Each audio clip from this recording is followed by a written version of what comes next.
कार्यकर्ता सेवार्थी संबंध के अंतर्गत समस्या से संबंधित तथ्यों की खोज एवं उनका अध्ययन। व्यक्तिगत कार्यकर्ता सेवार्थी की समस्याओं के विषय में जानकारी उससे साक्षात्कार द्वारा प्राप्त करता है। इसके लिए प्रायः निरीक्षण, अन्वेषण तथा व्यक्तिगत इतिहास आदि प्रविधियों का उपयोग किया जाता है। परंतु वास्तविक तथ्य तभी प्रकाश में आते हैं तथा सेवार्थी अपनी व्यक्तिगत बातों को तभी बताता है जब कार्यकर्ता के विषय में उसके पूर्ण सहानुभूति तथा उसकी समस्या का समाधान की योग्यता पर पूर्ण विश्वास हो जाता है। कार्यकर्ता यदि सेवार्थी को आदर, अभिरुचि के साथ स्वीकार करते हुए उचित संबंध स्थापित करता है तथा अपने ज्ञान द्वारा सेवार्थी तथ्य स्पष्ट करने के महत्व को ज्ञात करा देता है, तो वह स्वयं अधिक से अधिक आंतरिक एवं बाह्य कारकों को स्पष्ट करने में उत्सुकता प्रदर्शित करता है। समस्या से संबंधित अध्ययन सामग्री को एकत्रित करते समय अनिर्णयात्मक दृष्टिकोण तथा मनोवृत्तियों को अपनाता है तथा सेवार्थी को अपनी सभी समस्याओं को कहने का पूर्ण अवसर प्रदान करता है।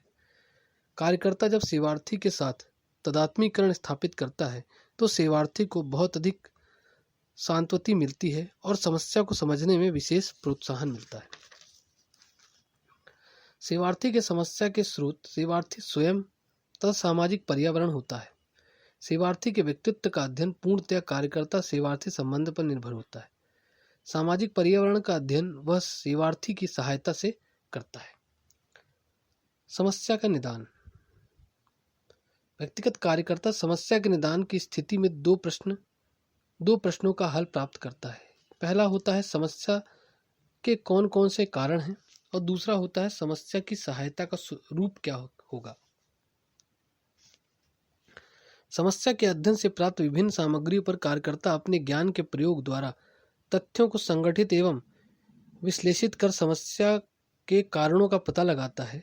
कार्यकर्ता पता लगाता है कि सेवार्थी को कितना कष्ट तथा अनुसुविधा है तथा वह परिवर्तन के प्रति कितना आशावान है। यदि कष्ट, क्लेश, परेशानी तथा समस्या अधिक जटिल होगी तो वह अपने को असहाय अनुभव करेगा तथा परिवर्तन में कोई विशेष रुचि नहीं रखेगा, जिसके कारण उसकी संप्रेरक शक्ति शिथिल हो जाएगी। वह पता लगाता है कि सेवार्थी की अहम शक्ति कितनी है, आत्मनिर्देशन की स्थिति क्या है तथा किस प्रकार की सहायता की आवश्यकता है। परंतु इन तथ्यों की जानकारी के लिए सेवार्थी के साथ स्थापित संबंध को माध्यम बनाना पड़ता है। निदान की क्रिया के 3 चरण होते हैं: मूल्यांकन, कारण अन्वेषण और श्रेणीकरण। कार्यकर्ता मूल्यांकन चरण के अंतर्गत सेवार्थी की समस्या, उसका व्यक्तित्व तथा उसके सामाजिक पर्यावरण का विश्लेषण एवं मूल्यांकन करता है। वह सेवार्थी की अंतर्जात क्षमताओं एवं अहम शक्ति का भी अध्ययन एवं मूल्यांकन करता है। कारण अन्वेषण के अंतर्गत कार्यकर्ता सेवार्थी की समस्या के व्यक्तिगत तथा बाह्य कारणों को निश्चित करता है। यहाँ वह समस्या उपचार के लिए मार्ग भी प्रशस्त करता है। श्रेणीकरण के अंतर्गत कार्यकर्ता सहायता की विशिष्टता निश्चित करता है।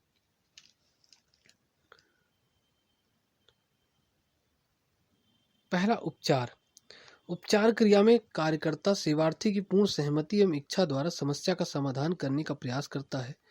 कार्यकर्ता संबंध के माध्यम से सेवार्थी की संप्रेरक शक्ति को उत्तेजित करता है। उपचार की प्रारंभिक अवस्था में अन्य कार्यों में से यह भी एक कार्य है कि सेवार्थी की सहायता व्यथा तथा आशा को उस स्थिति तक लाने में करे जो संप्रेरणा के अनुकूल हो। कार्यकर्ता तदात्मीकरण, शिक्षण, निर्देशन, विश्वासीकरण तथा सामान्यीकरण तथा प्रविधियों द्वारा सेवार्थी में अहम शक्ति को दृढ़ करके सेवार्थी को उपचार कार्य में लगाता है। कार्यकर्ता सामाजिक पर्यावरण में सुधार लाने का भी प्रयास करता है जिससे सेवार्थी पर्यावरण से अनुकूलता प्राप्त करने में सफल हो सके।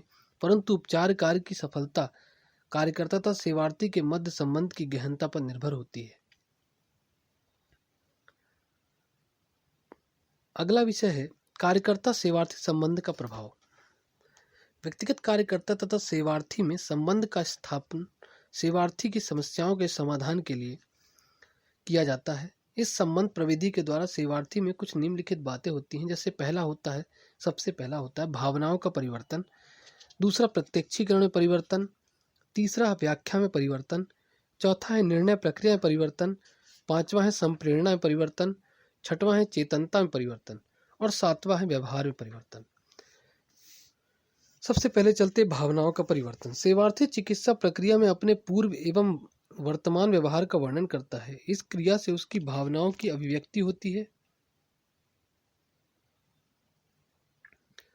आक्रामक भावनाएं तथा प्रक्षेपण क्रिया में कमी आती है। वह सामान्य व्यवहार करने वाली भावनाओं को धीरे धीरे ग्रहण कर लेता है।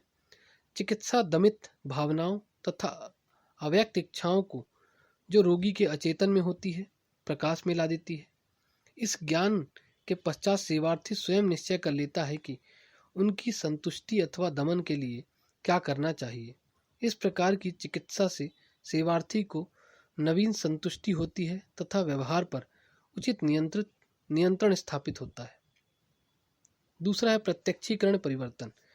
प्रत्यक्षीकरण का एक प्रक्रिया है जिसके द्वारा अपनी संवेदना सेंसेशन का अर्थ स्पष्ट करते हैं। उदाहरण के लिए, जब हम लाल या हरी बत्ती के सूचक देखते हैं तो इसका आभास साज सज्जा के संदर्भ में अर्थ में न होकर दिशा सूचक के रूप में स्पष्ट होता है। सेवार्थी समस्या के त्रसित होने के कारण उचित प्रत्यक्षीकरण करने में असमर्थ प्रकट करता है। वह जो भी प्रत्यक्षीकरण करता है वह सब्जेक्टिव होता है। मनोस्नायु विकृति साइकोन्यूरोसिस व्यक्ति प्रायः अशुद्ध प्रत्यक्षीकरण करते हैं, जिसके कारण उनकी समस्या जटिल हो जाती है। वास्तव में अशुद्ध या त्रुटिपूर्ण प्रत्यक्षीकरण का कारण उसकी आवश्यकताएं होती हैं।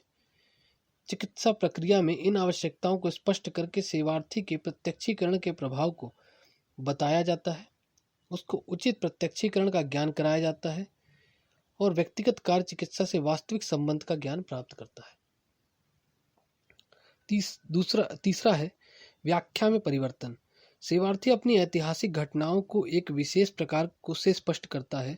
वह असमायोजन की समस्या से पीड़ित होने के कारण दूसरे व्यक्तियों को अविश्वास की भावना से देखता है, अतः उनकी प्रतिक्रियाओं को वास्तविक रूप में स्पष्ट नहीं कर पाता है।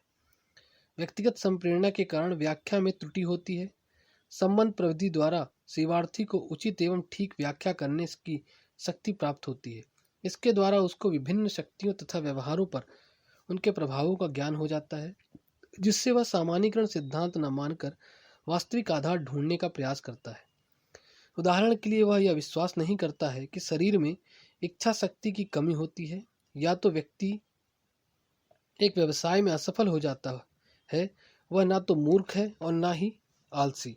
इस प्रकार जब सेवार्थी को अर्थपूर्ण व्याख्या करने की शक्ति प्राप्त हो जाती है तो समस्या के समाधान में वह स्वयं मार्गदर्शन कर लेता है। चौथा है निर्णय प्रक्रिया में परिवर्तन। निर्णय एक प्रक्रिया है जिसके द्वारा घटनाओं में तुलना तथा विभेदीकरण से हम निश्चय डिसीजन बनाते हैं तथा व्यक्तियों एवं अनुभवों के प्रति मूल्य स्थापित करते हैं। निर्णय प्रक्रिया बहुत ही व्यक्तिगत मूल्यों पर आधारित होती है। प्रायः सेवार्थी के मूल्यों के विघटन हो जाता है और परिणाम स्वरूप निर्णय प्रक्रिया शिथिल हो जाती है। निर्णय प्रक्रिया घटना अथवा व्यक्ति की स्वीकृति अथवा अस्वीकृति पर निर्भर होने के कारण सेवार्थी गलत तथ्यों को आधार मानकर कोई निश्चित करता है, जिसके कारण उसकी समस्या और भी गंभीर हो जाती है। व्यक्तिगत कार्यकर्ता संबंध द्वारा सेवार्थी निर्णय करने के आधारों का मूल्यांकन करना सीखता है तथा उचित मूल्यांकन द्वारा कोई अंतिम निर्णय लेता है। वह निष्पक्ष होकर विषय का अध्ययन करता है तथा निर्णय के साथ ज्ञान एवं अनुभव को संबंधित कर देता है। इसके द्वारा सेवार्थी में सामवेगिक परिपक्वता तथा सुरक्षा की भावना विकसित होती है।